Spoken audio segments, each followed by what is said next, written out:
Hi, everybody. Hi. Hello. Thank you so much for being here.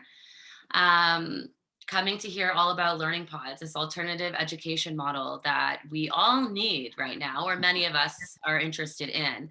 I'm Rachel. I'm the founder. I started the Facebook group last year as a way for me as a mom to connect to other parents for my own pod, but also in realizing that many people were looking for alternatives as well. So we started the Facebook group, but that quickly grew into the development of a platform. Now we are, wow, I'm just watching everyone come in. It's so great. I'm so honored to have you all here.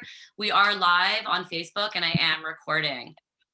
Just FYI, guys. And please, yeah, drop your name and location in the chat. You guys can connect up for potting right here on the chat as well. So that's really great. So as I was saying, yeah, I started this last year for my own family, quickly realized the demand was going to grow. And for a myriad of reasons, wanted to develop a platform that was specific to us parents and educators that were looking to recreate and reinvent the education space. Several reasons, obviously Facebook and different censorships and really not feeling like that is our space as parents and educators. Just gonna be people. And I actually see my girl Alex is on here, so I'm just gonna throw her co-host. Where'd she go? I'm gonna throw you on Alex as co-host if I can find you so you can help me mute people. There you are, girl. If you don't mind, my love. There you go. Thank you, Alex.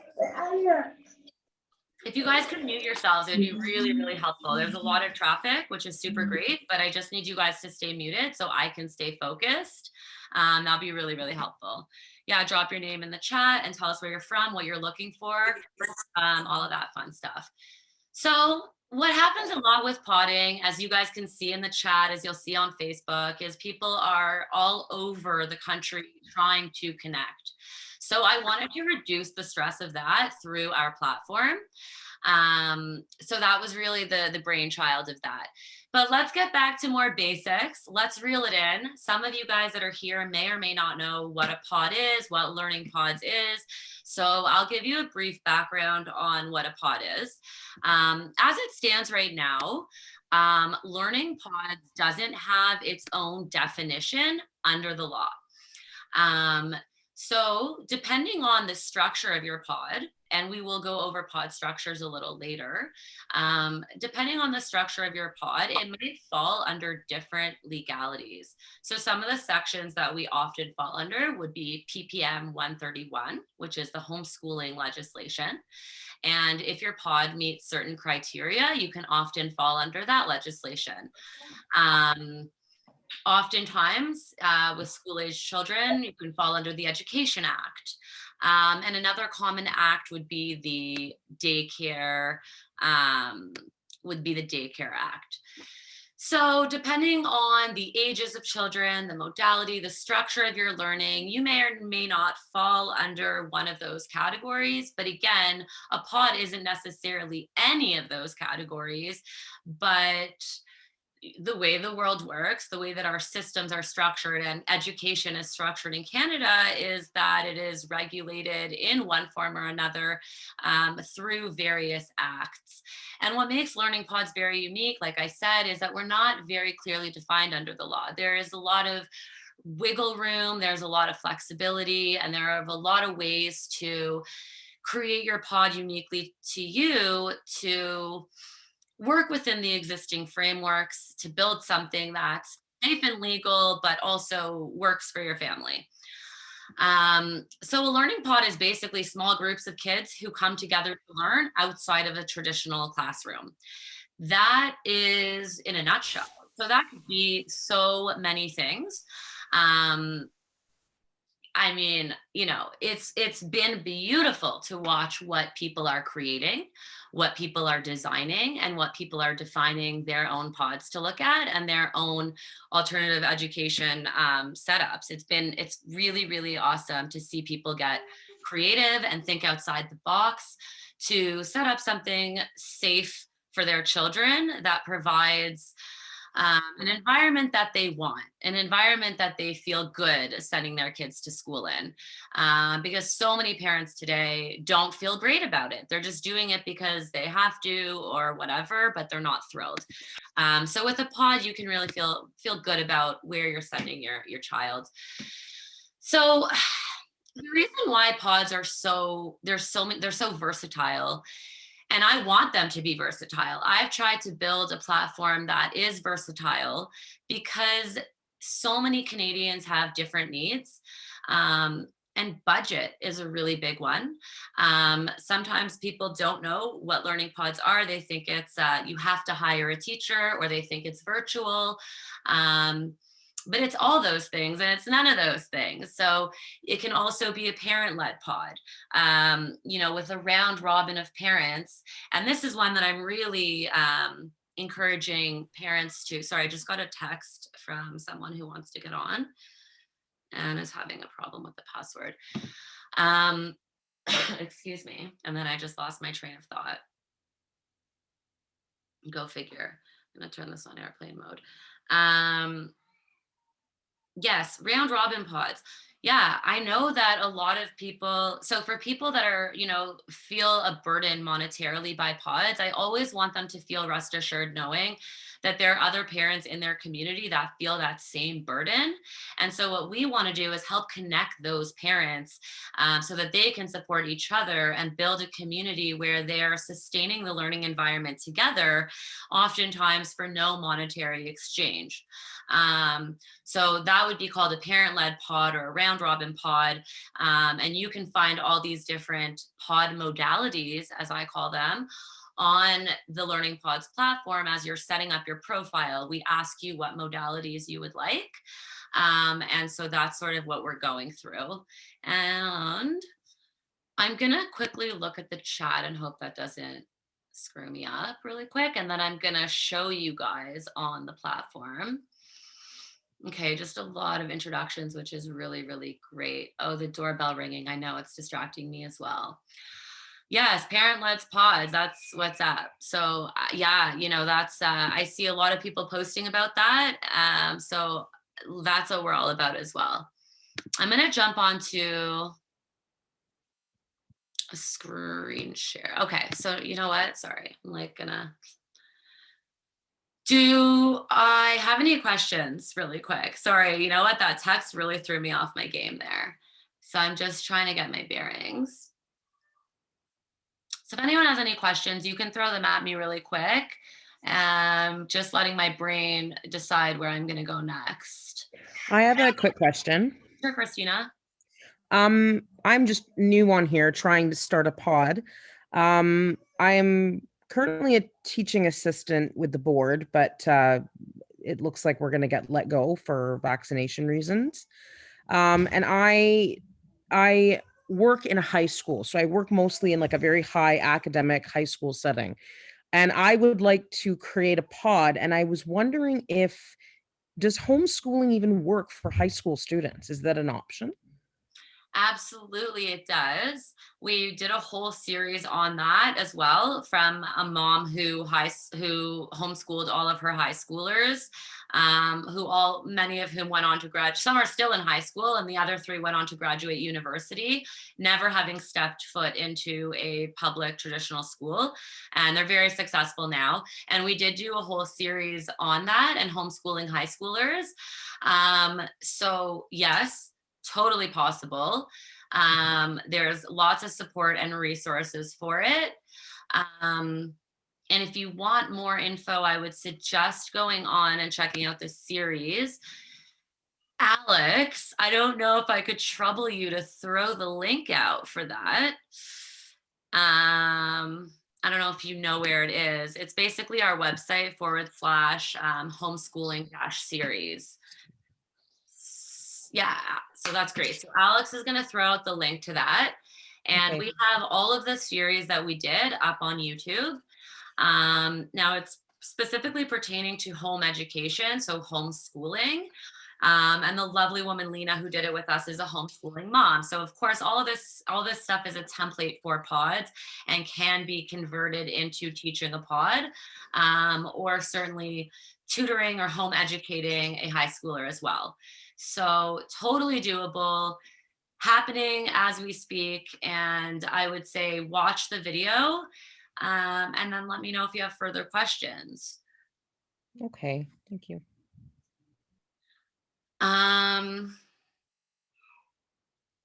Yeah, Hi.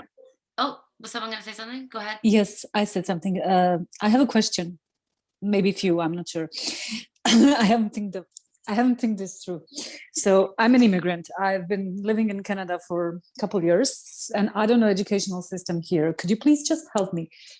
I'm just considering. Actually, I'm planning in case the vaccination becomes mandatory for my 6-year-old to get her out of school and hire a private tutor and find a couple more kids to share a private tutor, or maybe the pods. This is like I've heard about it today for the first time. Is it allowed to take a kid out of school in the middle of school year or not? Yes, absolutely. You're in Ontario, I'm assuming. Yes, Yes. I am. You can opt out of the school system at any time.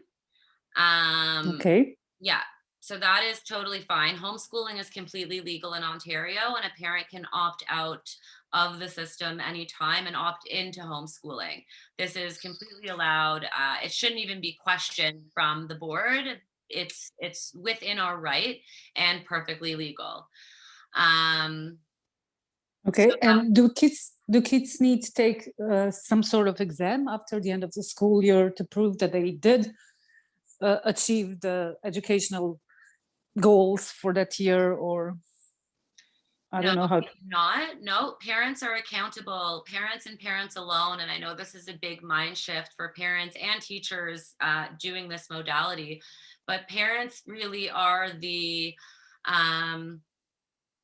determiner, are the arbiter of their child's understanding of the knowledge. It is really incumbent upon parents to understand whether or not their children have that strong grasp on the curriculum in front of them for the year. Obviously, if you hire a tutor, this is something you would do in conjunction with your tutor.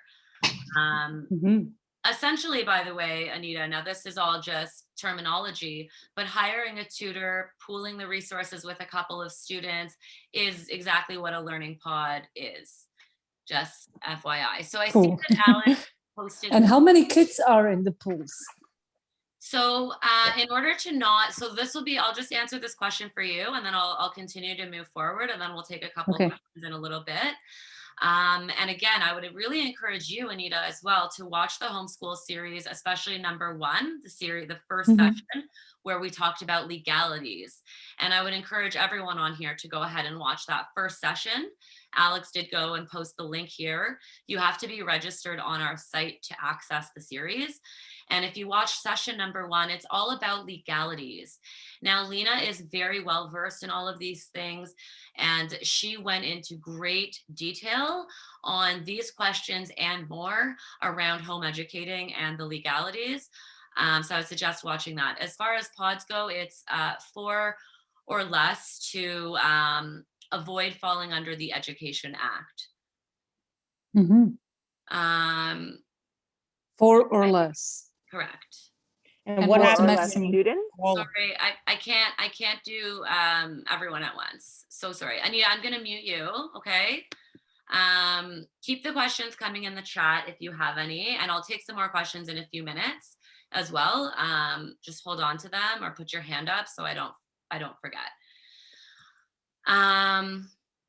Okay, so there's definitely a lot of questions about legalities, and I get that.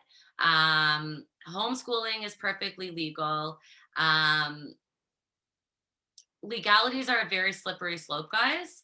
I'm just gonna say that. It's all a very slippery slope, and I'm not here by any stretch, guys, to be a fear mongerer. I'm really, really not. But the only reason I'm in this position where I'm sitting here with all of you guys on this call was foresight. And so with a little bit of foresight, and it's not fear mongering, legislation could change at any time. things could happen at any time that could make things uncomfortable for people from a legal perspective. So while obviously legalities are important and respecting the law is important, the most important thing is survival, right? And doing what's best for our children and for our families. So I just want to stress that. I just want to say that, okay? And so you can infer from that. Okay, I'm gonna switch gears a little bit and I'm gonna talk to you guys a little bit about like who can join.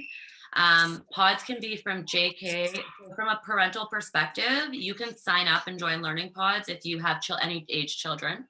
I have parents of like 2-year-olds that will be like, can I sign up? Can I do a pod? And I'm like, you can do whatever you want. It's an open forum platform. You can sign up, whatever kids you have, that's great. And you can meet whoever you meet and do whatever you do. So, but pods technically can go from K to 12.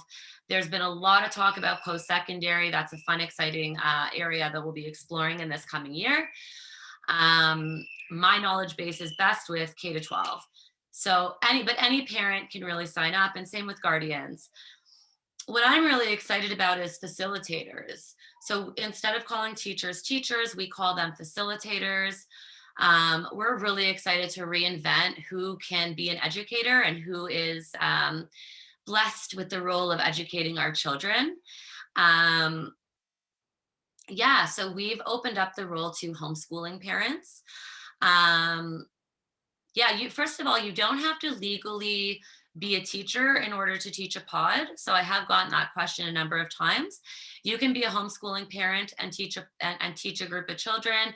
Really, anybody can. So we've got some retired parents, we've got some retired teachers, students. So if anyone is on this call and you're a homeschooling mom and you're homeschooling your own children and you're thinking of a pod, consider the fact that you could earn a little bit of income by taking a couple other local kids into your pod and charging a nominal fee. And that's great. And it's a win-win. And again, that's really a support for parents who can't afford, let's say, an OCT facilitator because they tend to charge more hourly or monthly. So, you know, with the more creative solutions, that can also really help you plan a pod on a budget. An OCT is an Ontario certified teacher. So to become a teacher in this province or in any province in this country, you need to go through government. You know, you need to go through certain processes regulated by the government and certain ministries and boards and so forth. And it's very financially and politically driven, in my opinion. So we're trying to change that. And I'm not here to talk about unions or any of that, but the question is, do these things really serve us? You know, do they serve us best? So we're trying to really reinvent the wheel here. So I wanted to touch on that as well, which I did. What else? What else? Can we tax claim the expense in Ontario? So if your pod is all on the books and you are paying, okay, so let's back it up a minute. The platform that I've created is currently open. So I don't profit off the business arrangements that you make with your facilitator. So when you hire a teacher or a teacher builds a pod, the financial arrangement is strictly between you guys with no service fee or percentage to learning pods as a business or a movement, etc. So whatever you set up is between you guys. So as a teacher, you would be a sole proprietor. You are an independent contractor. I'm not here to give tax advice, so I would definitely recommend speaking to your accountant about these questions. There's a certain amount of income you need to make in order to claim it, things of that nature. Assuming you're in a pod where you are claiming, your teacher is claiming this as an expense, then you can submit this as an expense for as a tax expense towards education. Obviously, if you're paying cash off the books, then you cannot do that. Alex pointed out that we've got a document section on our learning pods. She posted a link. We're always filling it out. We're always adding more. You can check that out as well.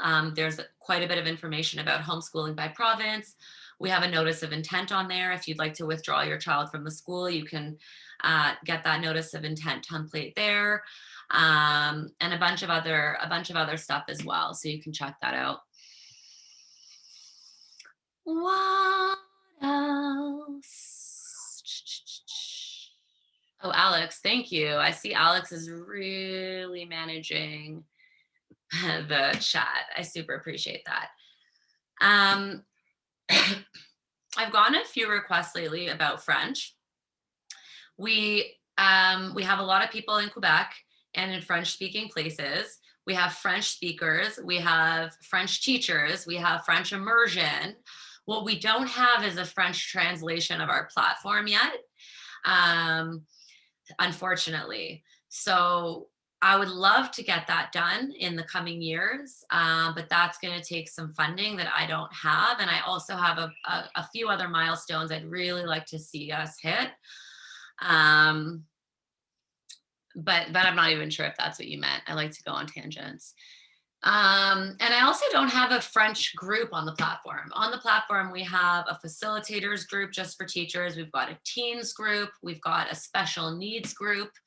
But we don't have one for French. So I think I'm going to go ahead and make that just to help keep that ball rolling. I think that's really great. And I want to be inclusive to our French peeps. So thank you for pointing that out. Christina has her hand up. Oh, thank you so much, Alex. Go ahead, Christina. Okay, you can stop me at any time if I'm taking up too much of the meeting. I have something as I'm looking over this and I'm seeing learning more about learning pods.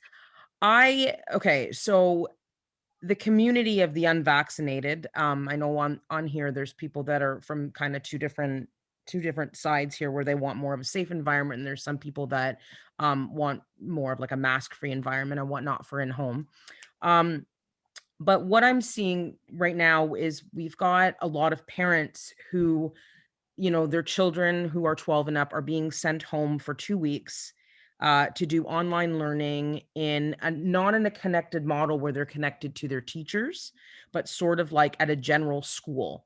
And parents are a little frustrated because they don't have, if they're working from home or whatnot, they don't have the time to homeschool their kids. It's not as self-directed, sort of like how it was before, where the teacher was kind of online with them in the hybrid model. And I had a parent reach out to me because I told her I was thinking about doing this. And she said, it would have been great because it would have been great for just like, for those 2 weeks when those kids that keep getting sent home because they're not vaccinated, if they kind of had somebody to pop in and help along with the homeschooling for just that short sort of 2-week or week thing. I am predicting that this is going to be a massive thing, that you're going to see a massive need that's going to come in, where you're going to constantly see high school kids and younger kids coming in and out for short little spurts because they're not vaccinated.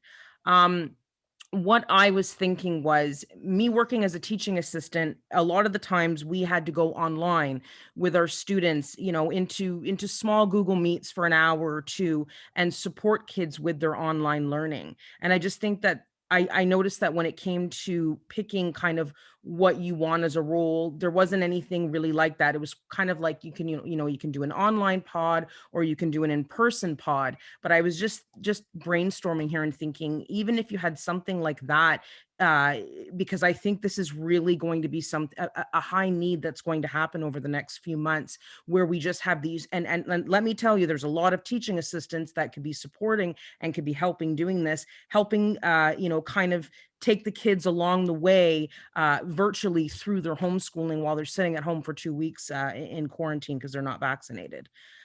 So that was just a thought that I had. We can talk after, because I know it's kind of a big thing if you were interested, but I think even to add that as a feature might be a good thing. Cool. And I really appreciate that input, and I really welcome it. I really welcome it because I think you're right. Like this has been a really like go and grow on the go. And it's not perfect. It's still adapting. And I'm so open to the feedback. And I so want this to be what people need it to be. So I appreciate the feedback. What I'm trying to actually do is just like look up on the back end what the options are, because I was curious as you were saying that. So that's what I'm sort of busy with here. Wondering if I should do a screen share. I keep wanting to. No, It's I just think that temporary short, because I'm seeing that need starting to come up in the community. And as I said, it's not as directed as it was originally, where a teacher's online in a hybrid model. They're all kind of thrown in, giving the information, given what they need to do, and the child is more self-directed. And I know some parents might look forward to having some temporary people come in, maybe do some Google Meets with their kids, and sit there and help them with math or an essay or what needs to be done. I just think it would be a good option to consider. And you could have, I could tell you personally right now, you could have a heck of a lot of teaching assistants that would come on board to do that, especially if we lose our jobs this week. So. Yeah, I mean, and what I want to do is sort of give the opportunity for people like that and for parents to make that connection. There's a huge need from sort of both sides to fill this gap, and all we've got to do is find each other and connect. So I completely agree, and I want to be able to meet the needs of people wherever they're at. You know, there's a lot going on. There's a lot that goes into education. Our government's not really doing a great job helping us get this together for ourselves. So we've got to do it ourselves. It's a huge undertaking. And yeah, you know, I agree. We're going to have to step up and step in together as community. I would love it if we could connect up offline. I'm not sure what the Thank best. you so much for doing this. Like, you are being a saving grace for a lot of people right now, teachers and educators that love what we do and kind of feel lost with the restrictions. And I just, whether I do a pod or not, I just really want to thank you from the bottom of my heart for doing this, because you're bringing a lot of peace to a lot of people. So thank you. Thank you so much for that. I hope so. I really, really, really want to see peace on earth, as we all do, right? But it's heartbreaking to watch what's going on in the world. And I just want to be a part of the solution. I feel blessed to have clarity on what my piece of the solution is. And it's the only thing that's kept me going the past 18 months. Because honestly, guys, like, I don't know where I'd be if it weren't for learning pods. This has been what's kept me going, because yeah, otherwise I would feel like a helpless sitting duck, and I certainly don't want to feel that way. So, and I don't feel that way, right? I don't. So that's great. Yeah, I don't know. I'm part of a few educator groups, and I'm seeing, the TDSB is sending out these notices, disclose your status or be put on unpaid leave. I think some of them have till October, some late October, November. Yeah, and people are waiting, and I don't know what the right answer is, but I just want people to know that there is other options. There are parents that are desperate for these teachers to step up so that they can hire them, so that they can have something for their kids. So to me, it's all very clear how this is going to work and how we can make this work as community. And so now it's just a matter of time and a ton of elbow grease to really get it there. And Rachel, yes, darling.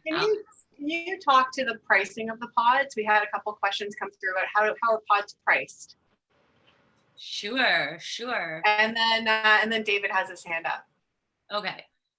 So I will just introduce you guys to the concept, first of all, that learning pods to register for the past year has been completely free.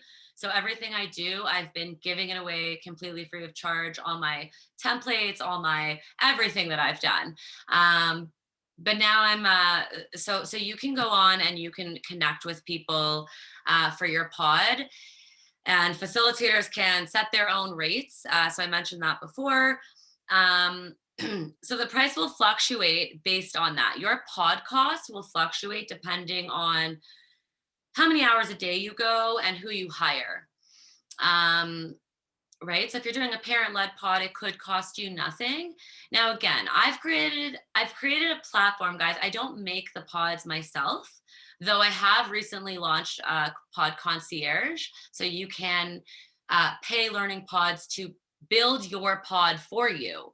But that's very new and we're just launching that. But what we have done is built you the platform so that you can go on and do a very thorough search in your area for people in your area.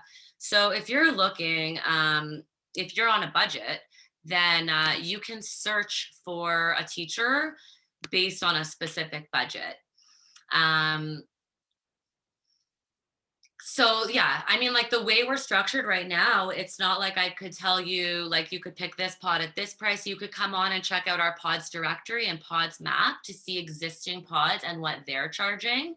And you can also come on our map and search facilitators and hosts, facilitator and facilitator hosts to see what they're charging.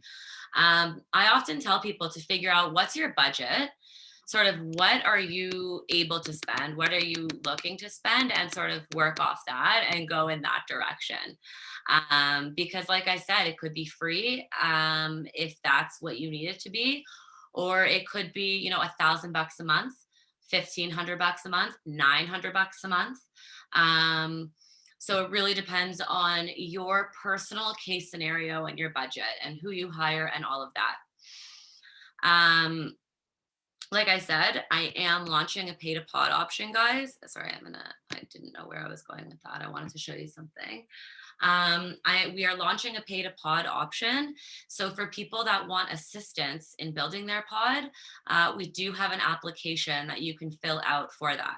I'm only taking on people that I confidently feel that I can pod them.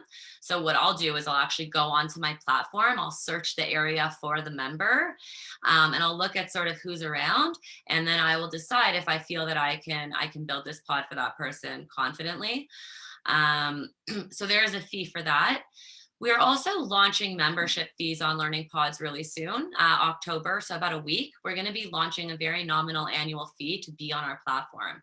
We're looking at about $25 a year for a parent and $50 a year for a facilitator.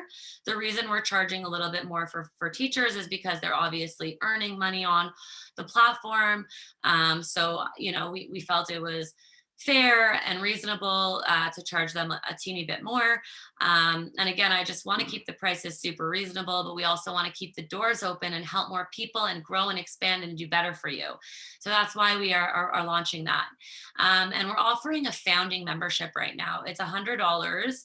And when you contribute $100 to the founding membership, you get a lifetime membership to Learning Pods.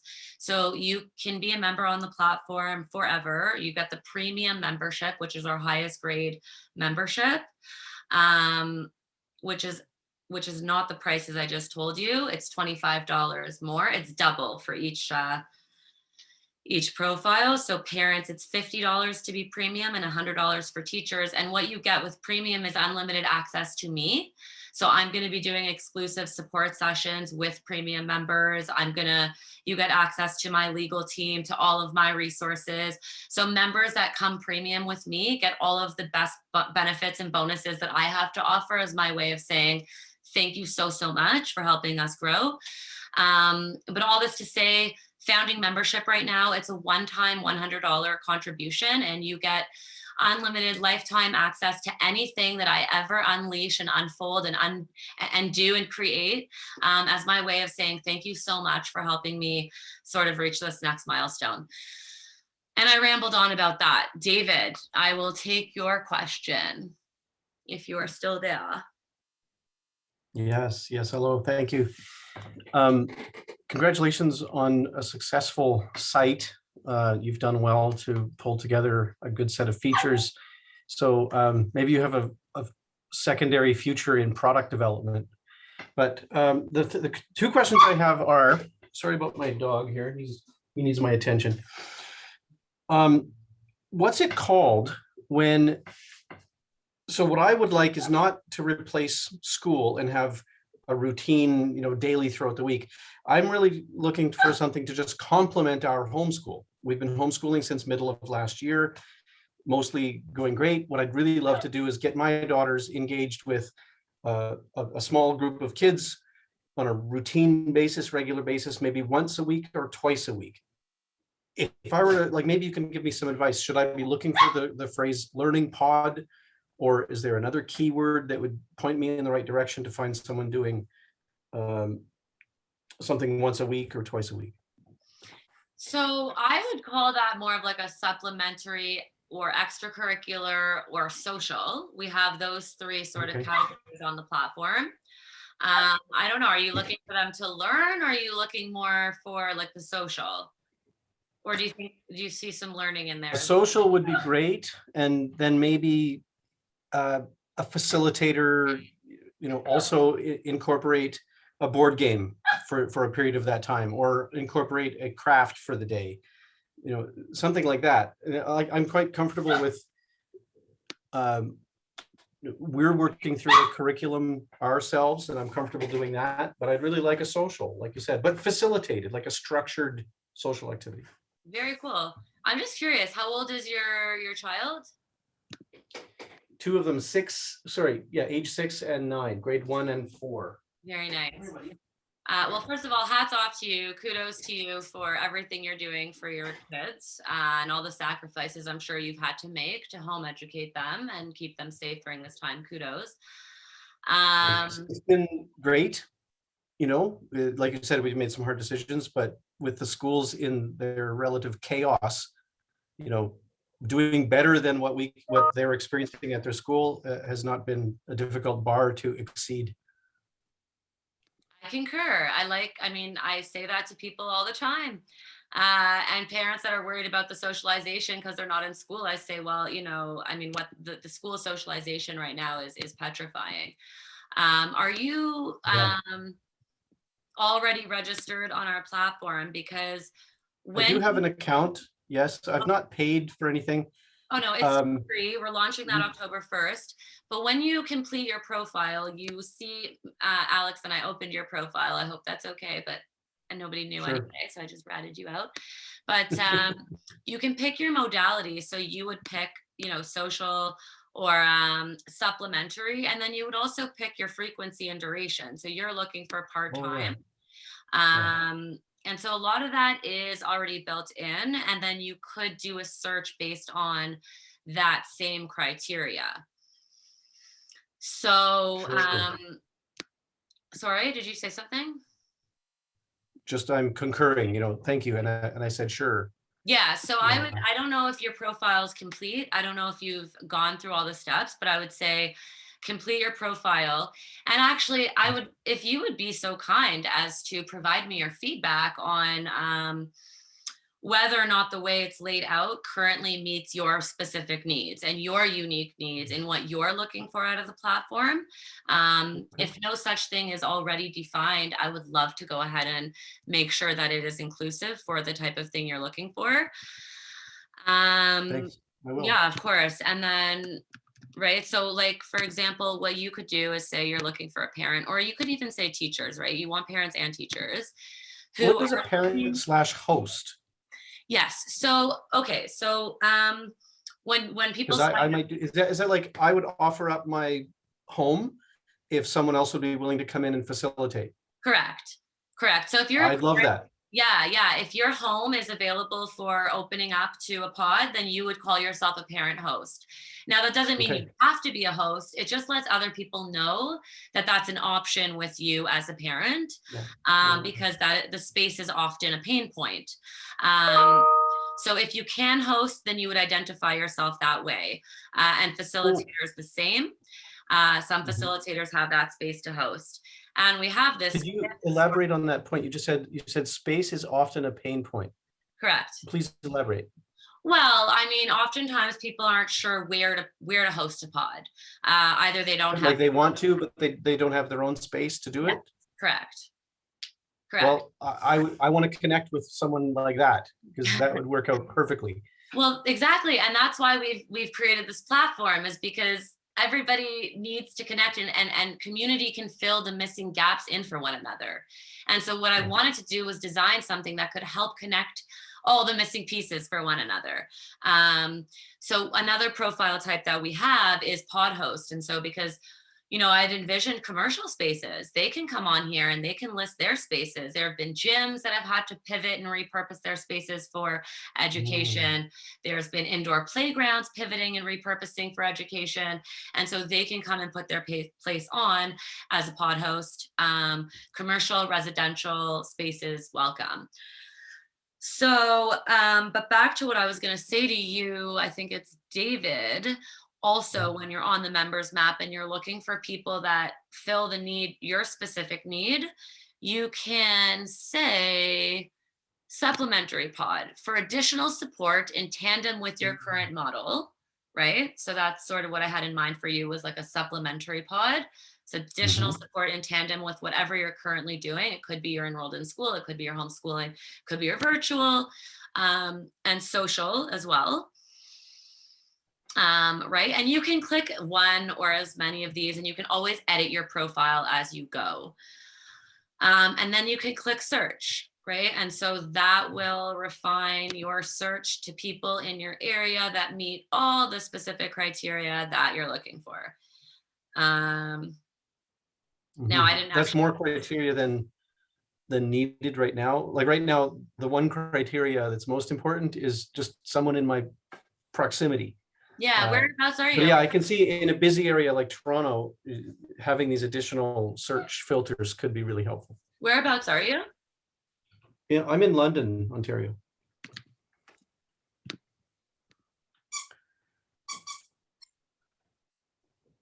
I get a lot. I actually went through so many. I'm getting caught up on my emails these days. Oh wait, I just want to because what I did was I actually put in some of these filters, and I'm just curious to see how we are doing. If you scroll right down and go clear form. We have 4 more hands up. Oh, okay. Sorry. So I will move on then. I'll do a quick search in London while the next question's coming in. But feel free to connect with me offline for feedback or more questions, please.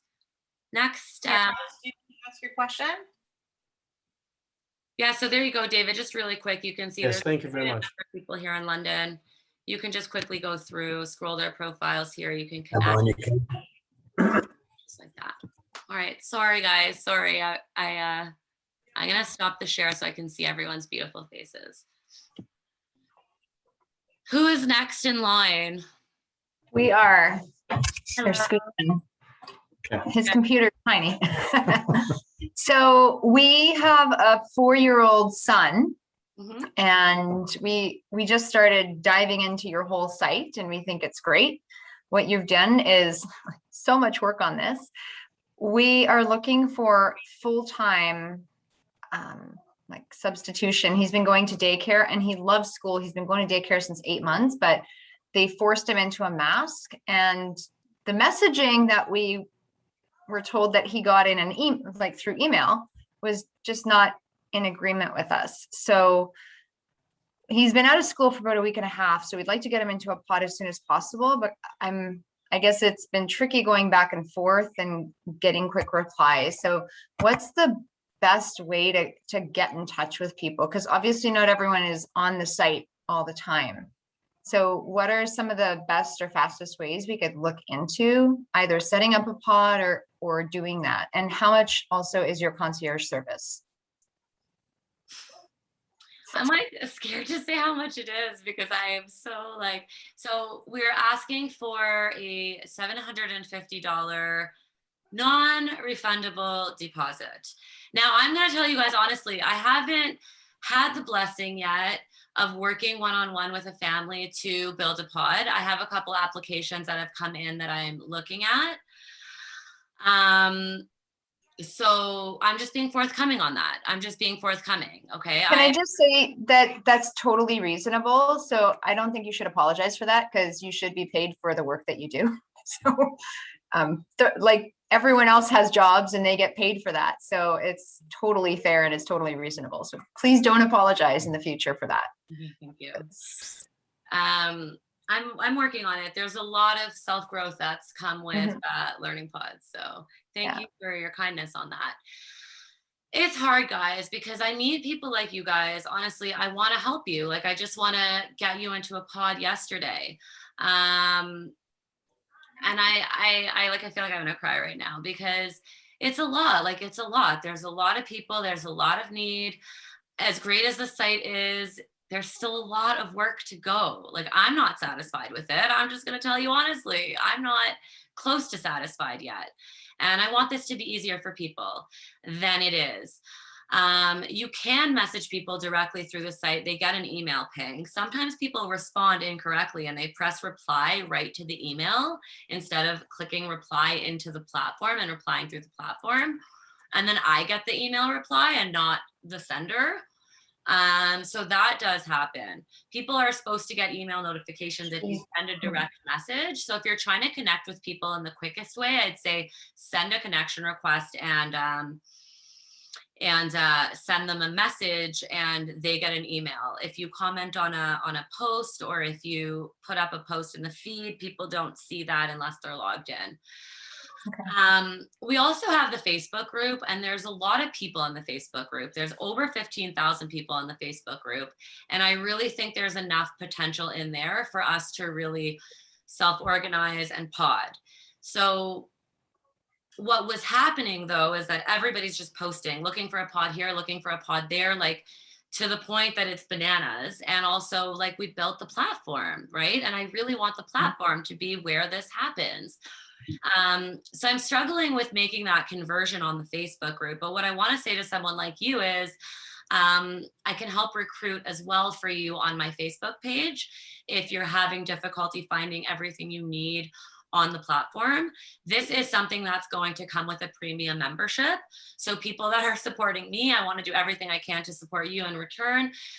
So there will be that ability to recruit on the Facebook group. As well. And the other thing that comes with your pay to pod application is that if we can't find people, part of the money that comes in from your application, I will use to do direct marketing in your area. So direct targeted Facebook ads in your community, direct Google ads in your community to help raise more awareness about our movement in your area to recruit on your behalf. So I hope that's helpful. I mean, I want to help you and every single person like find their pod mates. I really, really do. And I wish, so I hope that's helpful. I don't know. Thank you. I'm afraid. All right. I get, and you have to have your whole profile completed before you could send DMs. Is that correct? So that was the case. That's not the case anymore. People weren't liking it. Oh. People weren't following along. So we have changed that. You can send requests to anyone at this point. Okay, perfect. Yeah, you just can't create a pod group until you've completed step 1 and 2. So people sometimes message me and they're like, I'm trying to create a group and I can't. And that would be the reason why you have to complete step 2. Yeah. All right, I'm gonna do that when we finish this call. Yeah, okay, awesome. So, thank you. You guys are awesome. Thank you. All your kind words, by the way. I really appreciate you. I'm just dropping my email in the chat for you. Yes, hi, thank you so much. I'm the person who was asking about the French pods. I am a Francophone family. My children are unilingual Francophones in Ottawa. And I think one of the areas of the challenge, of course, is being a minority is actually really making those connections. And I think that's the reality. So to the point, I did take a quick peek at it, but definitely if there's an option for French pods simply to try to find people in a similar situation as I'm in, to try to make those connections would be very, very helpful. I did notice that in the Ottawa group, there are some mentions about it, but it's across town and so forth. So I guess one of the areas that I was thinking before committing to joining would be not that I need the platform. The platform in English is fine. It's more really to finding other people that are in the similar situation as I am and trying to make those connections. Thank you. Absolutely, absolutely. Just keep on checking. I mean, I have so many emails I'm still going through, like requests for French all the time. Location is obviously a thing. Ages, there's a lot of factors to make the right pod for people. That's why we need volume. That's why I want people to know, everyone in Canada to know about us. So yeah, just keep coming back, keep checking back. Yes, the class will be recorded. I'm going to post it around after the meeting. I don't know who is next, if it's Elena or I'm not sure who's next. I think it's me. Okay, I think it's me. Yeah, it's Ron from Hamilton, and I just got two questions. Hopefully, this is going to be really quick. So, regarding curriculum, how is it determined usually? Is it going to be parents that are going to collaborate, or do we have to use the Ontario curriculum documents to base the curriculum for the kids in these pods? Great question. You do not have to use Ontario curriculum. You just have to make sure that they're meeting Ontario expectations, which is, someone else mentioned, a very low bar. So that is definitely something parents can discuss amongst themselves as well on what they're going to be teaching and how. Okay, all right, great, perfect. And the second question, in case for those who want to allow to let their house be used for a pod, is there any like insurance requirements, additional ones that are going to be needed, like in terms of maybe purchasing extra liability insurance for things like that? I'm just wondering how that's going to work out. I don't know if that's Yeah, that's a great question. Great question. Again, another pain point that was noted in the podding community last year. So we did go out and secure a pod liability insurance policy. So Learning Pods is master insured. So I've paid, I think it's $3,500 out of pocket to hold this insurance policy for Canadians. And basically anyone can apply, pod hosts can apply for this liability insurance. It's about $1,000 annual for a pod. It's $1 million coverage per pod, up to 10 kids. Now it's not required. This is optional. It depends on the pod host. So if they want it, it is available. And I would recommend speaking to your homeowner's insurance. Oftentimes it may be covered already under your current policy. okay. And oftentimes your homeowner's insurance will be comfortable knowing you have that additional policy, and then that they work in conjunction, and that's often fine as well. Okay, great. Thank you, Rachel. Thanks so much. You guys are awesome. Yeah. Who's next? Elena. All right. Hi, everybody. I have a couple of questions. I'm newcomer, and I obtained PhD in Europe, and I teach all my life different things to my own children, to different children, all ages. So I'm very, very interested in starting my own pod. So to be a facilitator and probably host at the same time. So my first question is, am I able to organize a pod in my living room? I live in the building apartment, but it's a very clean, very spacey room. And for example, what do I need to start? I need probably some big table, 4 or 5 chairs for kids, maybe some snack to organize. How about food and drinks? Because somewhere I found that kids also are provided with snacks. So can you tell me something about that? When I want to start, what in technical sense I have to prepare? So many great questions tonight. It's so awesome. Yeah, your living room is perfect. Your living room is great. You mentioned it's clean, it's spacey. So that's all you really need. Obviously access to a washroom, and assuming that you might be able to get outdoors every now and again, but that sounds lovely. And yeah, I think you're right on the money. People get down on themselves that they don't have these elaborate spaces. Absolutely not. Safety, kids are in a safe space. That's the most important thing. You're providing a safe space, bang on. That's 100% great. As far as food,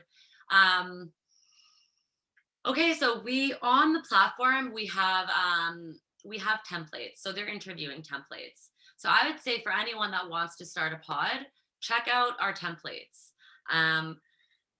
What they do is they help to guide your conversation with Alex, you're the best. So good. They help to guide your conversation with any potential prospective podders that you're talking to. Things to discuss like budget, like food, like holidays, like sick days, like COVID sensitivity. These are all things to get off the bat, out of the way, on the table before you get into any long-term commitment or get too excited about what you found. Because so many times I've seen people's hopes and dreams crushed because they're not using the templates and they're not asking the questions and they're not having that transparency right off the bat. And normally these aren't questions you would speak to about with your classmates or your teacher. So it's certainly a level of intimacy you might not be used to having with classmates and teachers, but yeah, that's what needs to be. So as far as food goes, that is very much up to you. If you're a facilitator host and you're offering snacks, I mean, as a parent, I would imagine that would be factored into a price. I might be willing to pay a little bit more to a teacher who's also feeding my kid and who's also hosting. So, yes. So first of all, you would ask that stuff off the bat with your families. You would get a feel for, do you guys want this? Do you need this? Yada, yada, allergies, all of that stuff. We also have on the site is an agreement. So once you've finalized your pod, once you've met all these people and you're like, okay, this seems great, I want to make this official, we have an agreement that we've come up with. Now, I did this with a lawyer. We took a lot of time to draft up this document. It's customizable, so you can fill in the fields customized to your pod, and then all the parties sign. And in it, there is a space for food as well. So we have thought of everything, I tell you. But all those terms are discussed between pods and should be discussed in advance and should be written somewhere, I suggest, in some sort of terms. So I hope that answers your question. Yes, sure. Thank you. I will check. I registered at your platform, but I didn't have time yet to check everything and to make my profile and so on.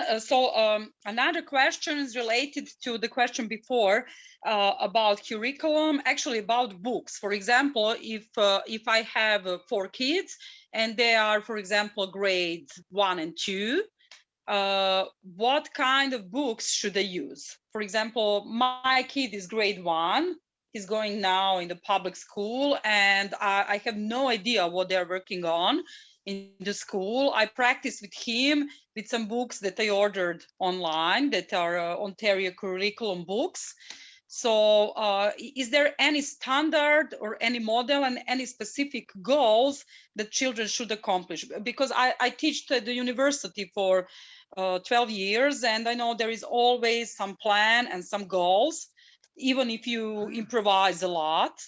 So how can I determine, for example, if I work for 3 hours or 5 hours, so how can I determine what model should I follow and what are our goals to accomplish? Yeah, thank you. These are great questions and really, really loaded. And we've done an entire series basically like on this specific topic. We had 7 sessions on home education. So Drew just posted something great in the chat. Earlier up, we did post the homeschooling series. I would really recommend everybody take the time to watch the series. There's 7 episodes. Each one is 45 minutes long. Jam-packed with information and content. Very, very, very useful. So you can listen to it when you're driving, when you're washing dishes, whatever. You can put it on 2 times speed. I do that all the time on YouTube. You can speed up. I do that all the time. So there's tons of ways to get caught up on listening to that, but I would really recommend, because we've gone over so much of that content in such a deep and thorough fashion with curriculums, with, how to assess, when to assess, what kind of learner is your child, what kind of teacher are you, how to teach to your child's level, how to know what level your child's at, what and how to teach, like all that stuff we covered in a 7-session series, 45 minutes each long. So I would suggest checking that out.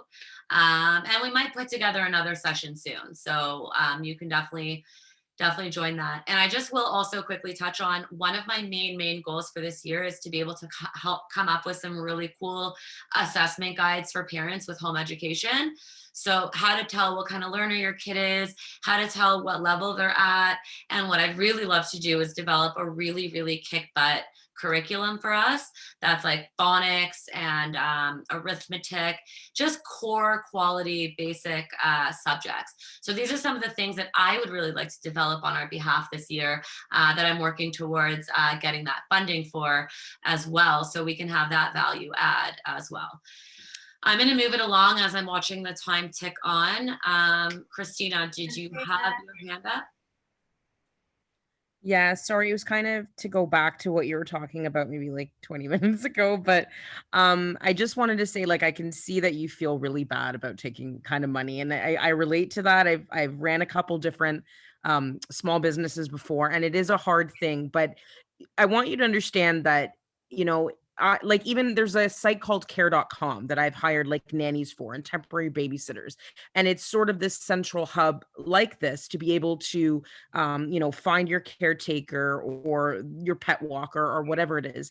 And I mean, that site was $40 for the month. And that was to be able to give access to promote your jobs and for people to be able to hire you and so forth. So you doing it for free, first of all, is great. And even if you were, I think you said it was a $25 fee that's coming in October 1st. Am I correct? Mm-hmm. Really, that's nothing. That's still very generous to be able to have this platform. So, like, don't feel bad about it, is what I'm saying. You work really hard, you can tell. Another thing I wanted to ask you, I know you've sort of like dabbled here and there, and I think I probably will get most of my information from those YouTube videos, but I have an extremely like almost God-givenly beautiful space to do this in my basement. I built like a massive playroom. I have a huge area that could be separate from the playroom, where I could easily fit 15 desks, even socially distanced apart to fit a lot of children. I have a separate bathroom, separate entrance to the basement. So it really is a perfect setup to have a good pod. But I know that you said after, I think, 4 kids, then we look at something like the Education Act. I would like to get 10. I mean, obviously I'd start off slow, but can you just give me just a brief idea of what that looks like? And then I'll go into more of the details, I guess, with those links that I got. Just wanting to know, I think about sometimes maybe getting another teacher to come in with me or other teaching assistants and going. And I just want to know, what does that look like when you have a larger group of, let's say, 10 kids and it's now a private school, right? Yeah, I mean, obviously you can register as a private school. I mean, actually, you probably can't. The deadline is usually August. I mean, you can't usually do it mid-year, so I'm not sure they're taking applications at this point.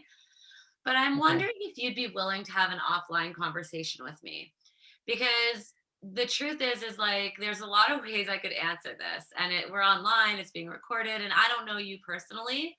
So Yeah.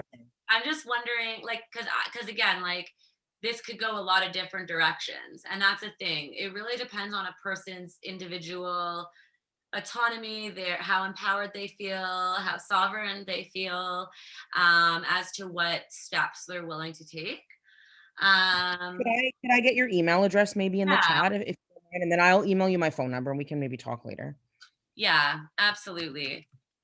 Thank See, you. I always feel in such a pickle because I want to be able to answer these things, and then it's like it's very unique to each person. I like to get a feel for the person I'm speaking to and kind of take it from there, because again, Of course, complicated times. Yeah, absolutely. Thank you guys so much for all the positive feedback. It feels really, really good. Eileen had mentioned that you would love to help to develop curriculum. Thank you. It's going to be a paid position. So I'm done asking people for handouts. So hi. Sorry. oh, hey girl. Yeah, no, that'd Hey. be great. We should chat online. I think I just Yeah, got an email in there. And the goal will be for next year. So if we could have something ready for March of next year and be launching it for summer, September, that's the goal. So I'd love to connect up if there's any other teachers, educators that are interested in that. Yeah. That conversation. It's actually something I've always wanted to do. Awesome. Awesome. Awesome. Okay. I have a really clear vision about what I hope to see it be, because I really don't want it to be clouded by politics or opinion. Like, in my opinion, math should be math, arithmetic, we should call it arithmetic. And you know, so I really like to get back to that core quality sort of thing. And I would love to have a more in-depth conversation about that offline. You guys are all so awesome. Wow, I'm super grateful right now. I'm feeling a lot of gratitude. Are there any other questions? If you are a private school, do you have to adhere to government mandates? Gosh, again, we're being recorded and this is live, and I try to play middle of the road.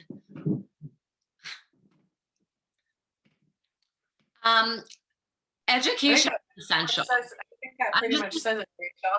Sorry? I think that pretty much answers the question. Right? No, what I'm going to say is this: education is essential. Okay, like that it's ridiculous that I even have to say that, right? Like, this isn't like, our children need to be educated, be it in a school building or at home. It's 21st century Canada. It's not debatable. Education is, it's just, I can't believe we have to have this conversation. So our kids need to be educated. It's a no-brainer. There are ways that the government has worded specific mandates that means that you could still be adhering to some mandates and still remain open. Now, I'm not sure what mandates you're referring to in specific, because there are many mandates. But for example, masking does not need to be adhered to if you are a private school, per se. Right? So they're again, so So I hope that answers your question. The other thing I'll just quickly say is, with closures, kids with certain special needs, and that is defined in the Education Act. It's also very loosely defined. What special needs means can be loosely defined, but children who can't learn online, that qualifies as a special need. So if your child does not excel in online learning and needs in-person learning, that is an exemption. That is an educational exemption to allow your child to be in-person learning during a lockdown. And there are many more such exemptions and gray areas and ways to pivot and navigate these extremely confusing times. And it depends on a person's, again, empowerment and sovereignty. So if you have specific questions about that, you can reach out to me. I prefer not to speak on this on recording, on live, on so forth. But educating our children is critical. Making sure they have access to safe, quality education at all times, no matter what is going on in the world, is the hill I'm ready to die on. So, there you have it.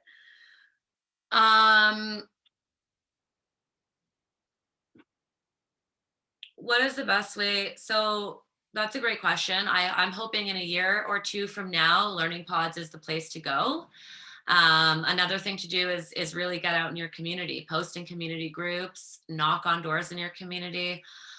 The things that I have seen people manifest by just kind of doing it and getting out there is amazing. My friend got herself a wicked spot 5 minutes from her house, great plot of land, told them the whole story, and the owners of this property took their listing off MLS and is giving them the space for, like, if not free, almost completely nominal, because they were like, they wanted to help these families educate these children in this way. They really believed in it, and they were so excited to get involved. So you never know who you might meet if you just drive around your own neighborhood and meet people. And then if you do, please ask them to sign up on Learning Pods. It's like, how do you get all of Canada to sign up? I didn't know about not excelling on online learning as a special need. Yeah. There's a lot we don't know, and you don't know what you don't know. And if you don't know it, then, then you're missing the boat. And so, I recommend everybody here go read PPM 131, read the Education Act, read these bills when they come out. I know it's hard to do and it's hard to decipher, but it's important. as a parent to educate yourself. And that's how I got here, is just by educating myself as much as possible. And I still have a ton to learn. Yeah, I say all children are special and all children have needs. So that's number one. All children are special and with needs.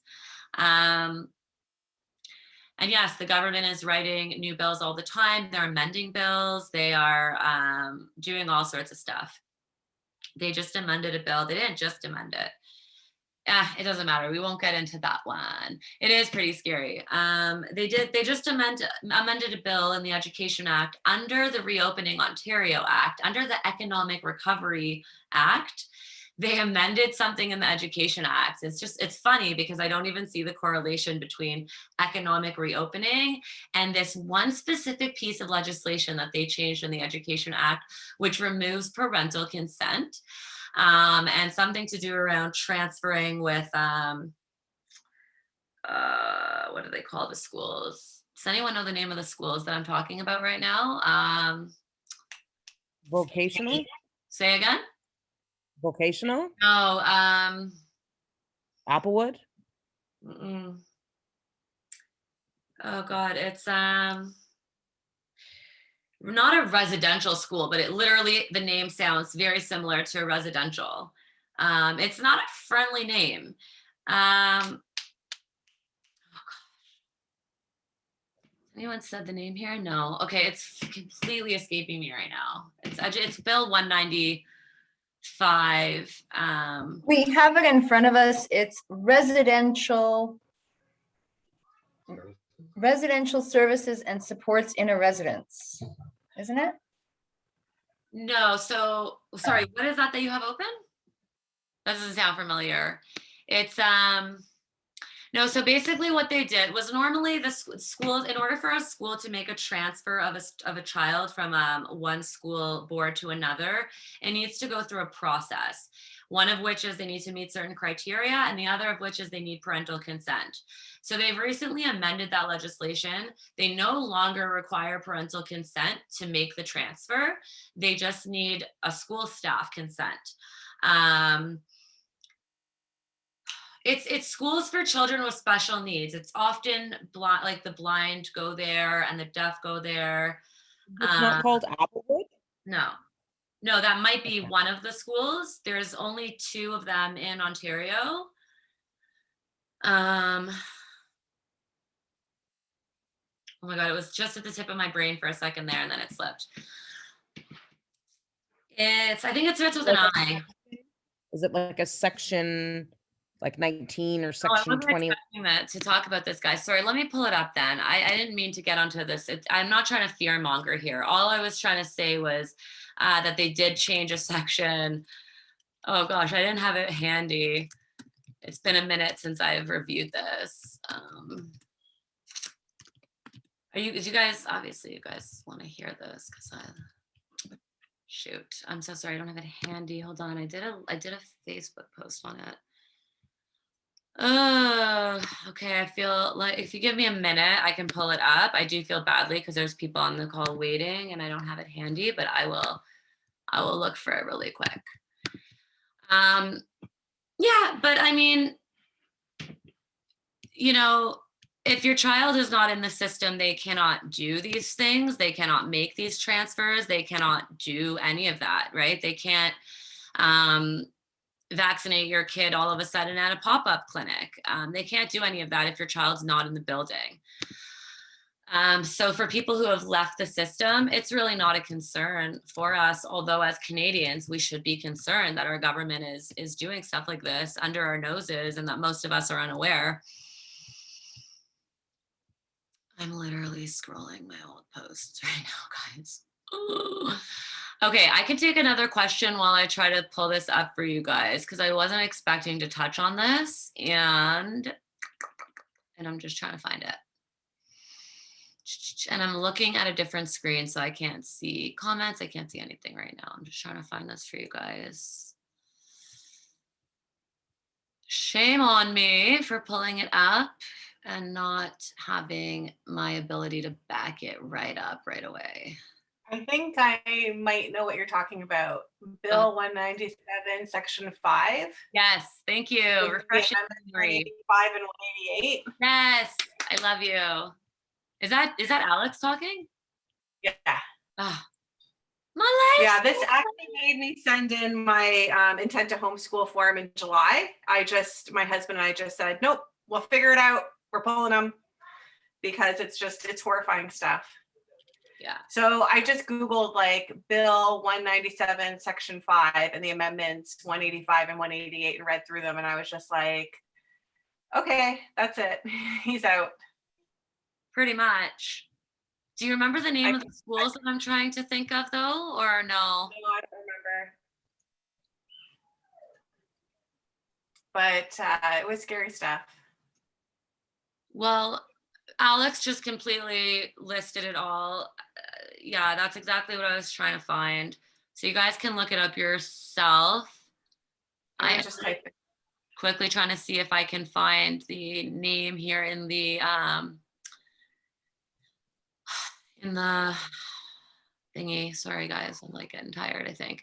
In the table of contents of the act, it's a very, very, very long act. So I'm just briefly scanning it right now to see if I can find the name of the school.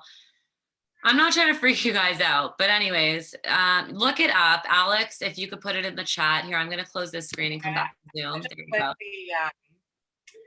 Yeah. The part I found. Thank you so much. Demonstration school? Thank you. Thank you. Thank you. Thank you. Gosh, it was going to bother me until that came out. Thank you. Yes, a demonstration school. I'd never heard of that until I saw this amended bill. I wasn't aware of these types of schools.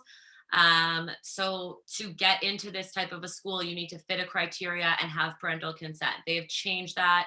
You no longer need to have that to be put in said school. Who knows what this is and where it's going? I'm not trying to read into it because it is. It's really scary stuff, to be honest. And yeah, I'm not saying they're acting on it now. As far as I know, no such transfers have occurred to date.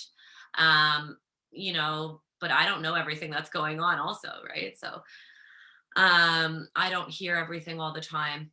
Yeah, so it is a demonstration school is something to do with spec ed. It is special ed, but again, this bill is in the Economic Reopening Act pertaining to COVID, and it is to do with, so I'll tell you what I've speculated a little bit, is because special needs exemptions is basically the only way to get out of some of the mandates right now, then, like I'm sitting here being like, we have these, exemptions to fall back on, but demonstration schools are also for these kids with these exemptions, right? So on the same time, these exemptions can work in our favor, but these schools are for those same children. I don't know. I can't make sense of it. I've had other people look at it, try and read into it, try to make sense of it. There's really no making heads or tails of changing such legislation. Nobody voted on it. Nobody was made aware of it. And again, what does this have to do with economic recovery? That I don't know. So anyway, I don't want to dwell on it because I don't think we need to be in fear. We need to just act in right intention. So, you see something like this, you pull your child out of school. If you don't, that is sort of at your own risk. Unfortunately, that's the case today. Is that Neil Joshi on the call? Is that N Joshi Neil? Okay. Very cool. Well, I'm still happy you're here, N. Oh, do you? Okay, there's this awesome guy that he's involved in a lot of advocacy work with minority communities. And we were trying to work together to figure out how to make pods accessible in minority communities. And I thought you were him for a second, but I'm excited that you're here too, N Joshi.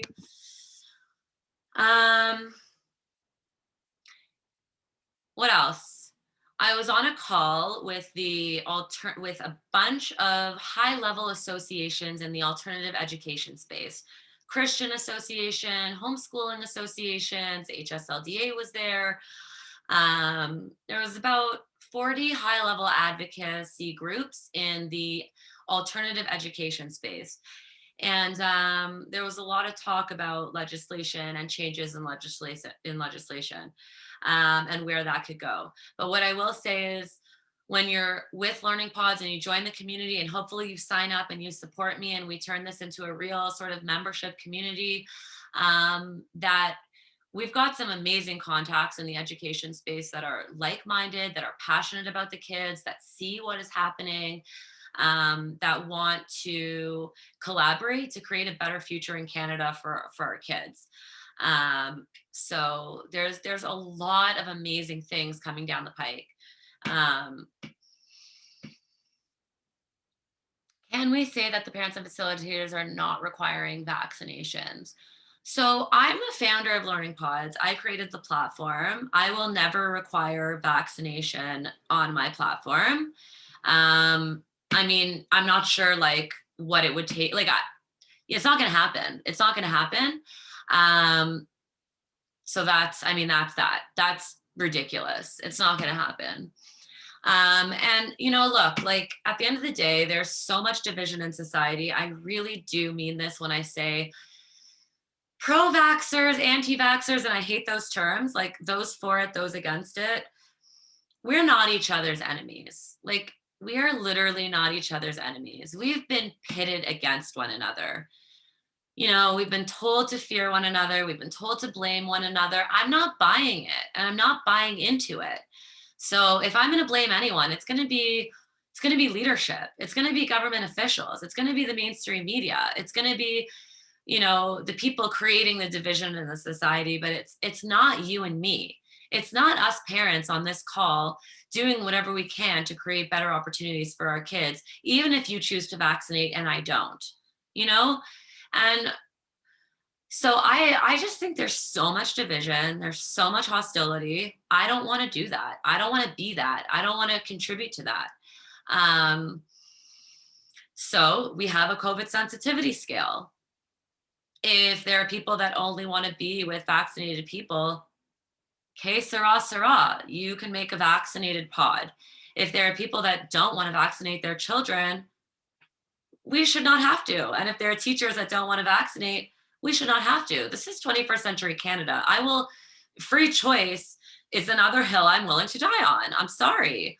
This is ridiculous. And it's why I'm doing this. I wanted the ability to choose whether or not my child has to wear a mask 8 hours a day. We need choices. I thought this was a free country. I'm doing my best to keep it a free country, right? So never, ever, ever. And yeah, you know, I'm sure that there'll be a target on my back maybe one time or another, but I'm not worried about it because I have faith in God, you know? So, and we have each other. And we're winning and we're gonna win, so it's all good. I'm so pleased with this call. I'm really proud of every single parent and facilitator who showed up tonight, who took the time to sit here, who asked questions, who pulled their kid out of the system, or who hasn't yet pulled their kid out of the system, or hasn't yet left their job. There's always a home here for everyone. Yeah, I just really appreciate all you guys hopping on and giving me your time this evening and for your support. Actually, what I will do just before I end it, and I'll throw out if there are any other questions, I'm gonna throw up my GoFundMe link into the chat. If you guys could give $5, $10, great. If you're holding out to contribute through your membership, that's awesome too. I hope you will, guys, register as paid memberships. Come October 1st, you'll be notified. But I'm gonna post it here for anyone on the call that wants to consider becoming a founding member.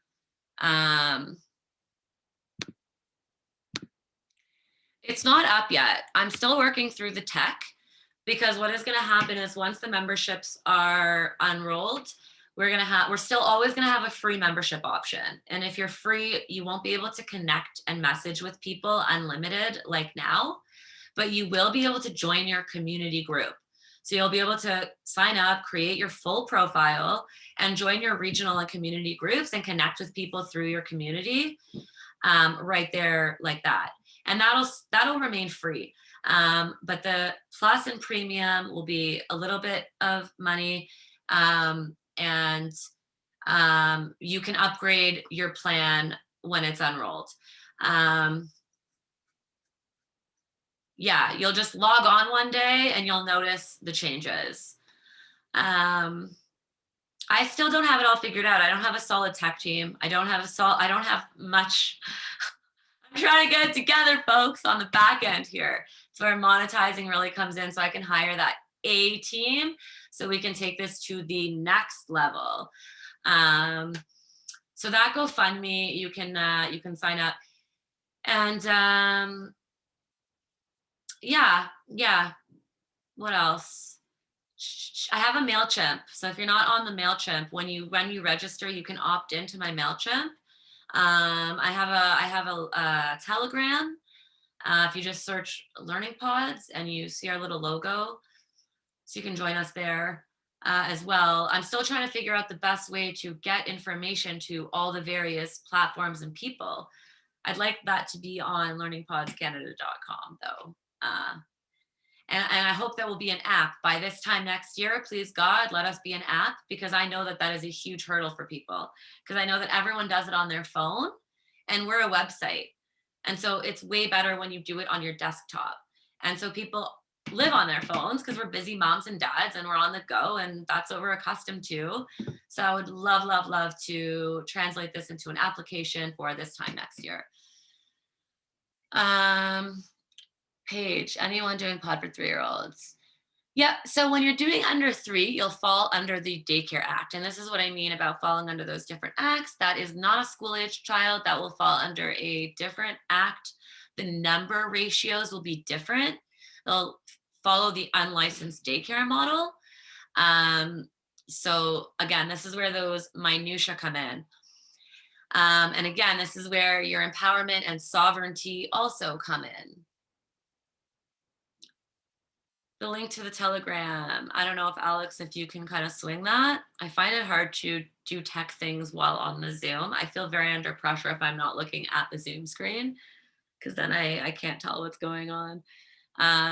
We have 2 Telegram chats, 2 Telegram groups. One is an info group where only the admin can post, because I found that everyone was posting ISO in search of pod posts and my messages were getting drowned out.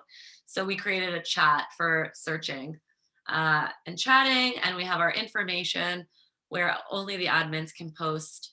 And I post my lives, I post videos where I'm going to be, yada, yada. You can absolutely do a pod for your 3-year-old. It's basically like an unlicensed daycare model. That's been happening already for a super duper long time. Any other questions? I'm gonna feel so pumped when I get off this call, because this was like such a great call for me, guys. I'm just super grateful for all of you guys. Honestly, I've been really working my butt off to try to create this for us. Aw, thank you, Paige. Shout out to you. So much love. Thank you. Hey, Paige. I super appreciate it. I have a quick question. Yes, my love. I'm still setting up my profile, and it says number of learners for potting on your profile page. And it says parents include the number of children and hosts, how many to host, but it only gives you one option. So I have 1 child and we can host up to 5. So what number do I put there? Okay, so number of learners or number of children for potting as a parent would be the 1. Just the 1 child, and make sure that you type NA in all the other spots. We'll fix that soon. So for the hosting, for size, you would say the number of learners that you're willing to host. Does that make sense? So we're willing to host. Yep. Yeah, but it only gives you one thing. You can't write two numbers in there. We have one child, but we also are open to hosting. Can Do you know what I mean? can I jump on your profile? Can I come see your profile right now? I can't screen share, but you could pull it up on your end. Yeah, like you'd be okay with that if I pulled it up on my end Yeah, as a screen it's share? still very massageable, but Okay, I'm gonna do a screen share. I hope you guys this are is not my name. My name is not Ross. You're bringing mine up. My wife has I'll another type in one. my name in the chat. okay. Okay. Oh, wait, I just lost my chat. And I have not approved any of my stuff with my husband yet. So if he doesn't like it, please don't You can always change it. change it. So we have a search menu, guys. There's a couple different places on the site where you can just type in things to search. So that's what I'm doing right now. Okay, Alex, just send me a private message. My co-host, she's got to duck off. So she's going to go ahead and put her baby to bed. Thank you so much, Alex, for all your awesome support. Sorry, I can't, I'm trying to, oh, here, there, M-U-C-H, okay.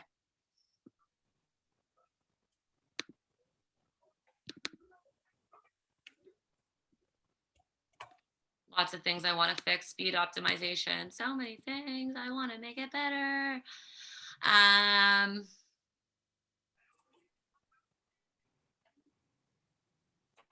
So number of learners for potting, here you would put 1.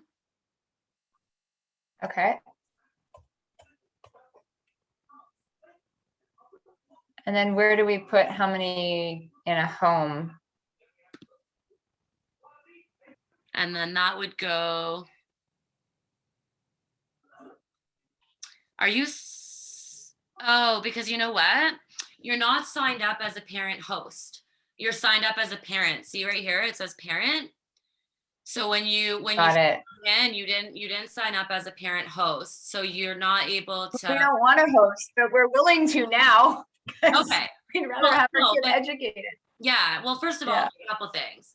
There's no way to switch it on the platform, and this is a very interesting point. Because once you've selected your profile type, you can't change that. I can change it for you on the back end. So I can do that for you. I'll change you to a parent host. Now remember, just because you are a parent host doesn't mean you will end up hosting or that you have to host. It just puts it out into the ether that that's a possibility. So that should we just have 2 profiles then? One is a parent, one is a host. That might be more simple. Or not? You absolutely can. I mean, I would be happy to change you to a parent host if you're okay with that. Another thing, I'm just curious, sorry, my brain works really fast and it shoots stuff off and then I just shoot it out the mouth. Another thing that people have said to me is that they're a parent, but they're also a facilitator. Like they're both those roles as well. And so I'm trying to like figure that one out.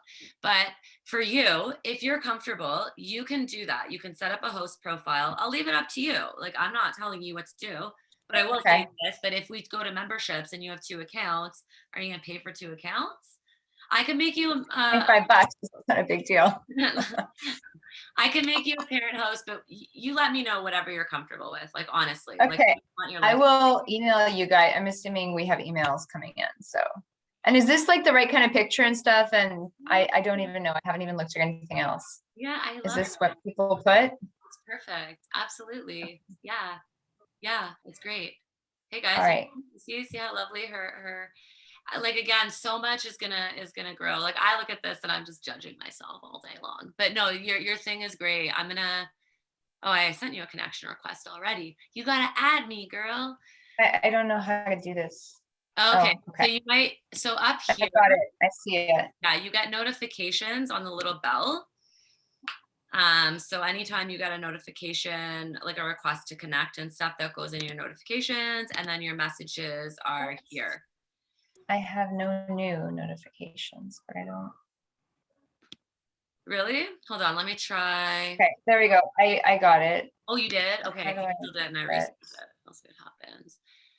You can also block people on the platform. So if there's someone you don't like or you're not aligned philosophically, I don't know if people block people, but that is an option. I just want to let people know, because I've been noticing a lot, if you're in a regional group, like if you joined your group, people can send group messages and you'll get a notification and it might say some like number, like I get emails about that. So I don't know if anyone here has had that issue, but sometimes that happens where messages are sent through a community group and you'll get a notification that you have a message, but it's coming through a group. So hopefully that made sense. Let's go see who's online. When you go on the news feed, you can see. I can't accept your thing. Really? I'm really clicking. My internet's been slow, but everything else is loaded faster. Okay. I see it, but it's not loading. Okay, I wonder what would happen. Yeah, this is crazy. You're my first one, so. Hooray. That's very strange. I'm not sure what to make of that. I could end this screen share to do a little deep dive though, because I'll do that. Oh, there it is. Okay, it came up. Great, that's awesome. All right. And I can see you joined 2 groups. I'm assuming those are your regional and community groups. Or Don't know. Let's see. Oh, you joined some pod groups. What area are you in? We're Dufferin St. Clair. Oh, wait, were you the one that I met downtown? Wait, there's someone else on this call from St. Clair. I'm Bathurst that's looking to pod. Are you still here? Like, St. Clair, that's what I'm talking about. Okay. I don't know if that's a right match or not, but there was someone else on the call. I think they were looking for an 8-year-old. Oh, and you are looking for? Anyways, there's a Toronto group. You should join it. There's there's an area under pod and member search, and it's called the regional directory. It's under member search as well. I was on there, but for some reason, every time I clicked a location, it would boot me out. So I had to use the map. And I couldn't find a Toronto. What browser are you using? Can I just ask? I'm just curious what. Chrome. Chrome? Okay, I use Chrome also. I don't usually have issues with Chrome. It said me to online networking for adults. It kept kicking me into there. That's weird. So like, here's the Toronto region group right here. Oh, sweet. Okay. Right, and there's 219 members in it. And then so you would join it. And then within each regional group, guys, and this is for everyone, there's subgroups. So because Canada is so large, Ontario is so large, even Toronto region is so large. So we're trying to break things down from larger to smaller. So Toronto covers the region. Subgroups exist under that, such as Etobicoke, North York. There's a specific group here for downtown Toronto, East York, North York East, the Annex, etc. So most groups have a subgroups tab as well. The other cool thing is each regional group also has a members map. So you can actually go into your own community group and see the map of just the members in the Toronto region group. So that's another really great way just to connect, like specific to your area. The maps do tend to load a bit slow. It's a tech thing. We've got to up the speed there. You know, again, we've got sort of projects going at a pace and priorities. So it's on the list. We have a sort of a map of things we want to do. And in your groups, you can also send messages. So you could send a message to all the group members in Toronto, in the Toronto group, just right here. You see it says send to all group members. Type the message, press send. Or you could send private messages to people in the group. So you'd click over and then you could just add which members, blah, blah, blah, type your message and send. So just some features. I mean, there's tons of features to explore. You know, I could do this all day with you guys on the site. There's tons of stuff.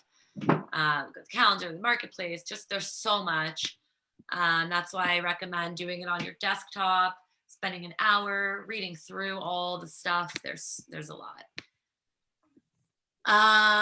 So hopefully some of that will help you. If you're ever stuck on something on the site, you're trying to do something, refresh your browser, maybe like X out, come back. I don't know why sometimes things tend to be a little bit like glitchy for a minute. Again, I don't have my strong A-team tech team yet, and I hope to be blessed with that soon. And we can like resolve these things at a quicker pace, at a better pace for people. But in the meantime, you know, it's mostly me responding to all emails or not responding in some cases. All right, is there anything else? Is there any other questions from anyone? Rachel, I sent you an email. A lot of the stuff you're talking about with tech, I want to obviously chat with you on the side. I sent you my phone number in the email. I have so many things I can probably do. As I said, me and my husband have owned several different businesses, and we work with a lot of tech people overseas and have a lot of connections to freelancing and things like that. So I have a lot of advice that basically I'd like to help to give you. So if you could connect with me whenever you can, just let me know. Thank you. I do. I really appreciate that. And I will. I really, really will. This is top priority for me. So I will do that. Thank you, Christina. Yeah, guys, we're looking for regional ambassadors. We're looking for curriculum development. Yeah, you know, we're just looking for people that are passionate about the work that I'm doing. So if you are passionate, there's tons of ways to get involved. You can message myself or Alex. If you're big into Facebook, I'd love someone who wants to help me out on the Facebook group. Manage that. That's a job and a half there. But yeah, there's tons of ways to get involved. And if you don't have time to give, maybe you can make a small donation. And if you don't have that, just spread the word. And if you can't do that, just know that I love you. This was divine. I agree. I concur, Paige. Well, I'm looking at a lot of blank screens, so I can't tell if anyone's got any more questions, but it's 22. We've gone a few minutes over. So I'm quite ready to wrap it up, unless anyone else wants to ask anything else. Good night, Paige. Thank you for being here. Thank you, Milena. Thank you. Good night. Thank you, guys. We'll be in touch. Thank you. Thank you, guys. Thank you. I'm going to post the recording on Facebook group. I will share it on the platform. I will post it on my YouTube account. Yeah, for sure. And maybe I'll also send it out in the next time I do like an email blast. Thank you, guys. Good night, Linda, Stacy, Blossom, everyone. Thank you, guys. Awesome. It's my pleasure. My pleasure. You guys are all awesome.